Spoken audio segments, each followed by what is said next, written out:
Hello, কেমন আছো সবাই? তো আবার একটা ছোট্ট ভিডিও নিয়ে এলাম। এটা হচ্ছে আমাদের ট্রেকিংয়ের ভিডিও।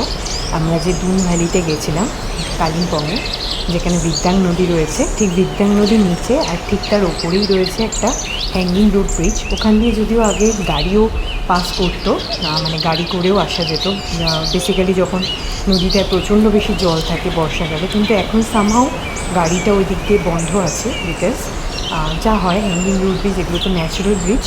তো এই ব্রিজটা একটুখানি মানে গাড়ি গিয়ে প্রচণ্ডভাবে এখন একটু নড়বড়ে, তো সেই জন্য।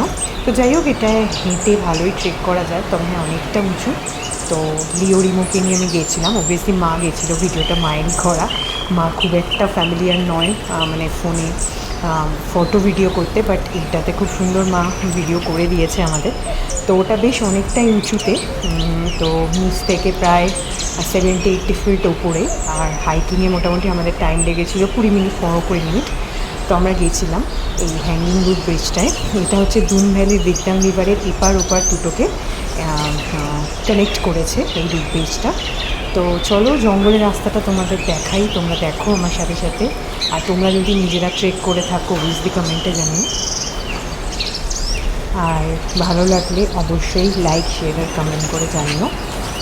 আরও যদি তোমাদের কোনো ইনফরমেশান লাগে দুন ভ্যালি সম্পর্কে, সেটাও আমাকে জানাতে পারো।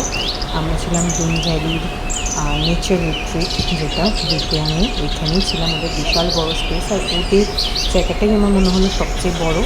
এটা নদী পার হয়ে যেতে হয়, সেটাও খুব অ্যাডভেঞ্চারাস ছিল।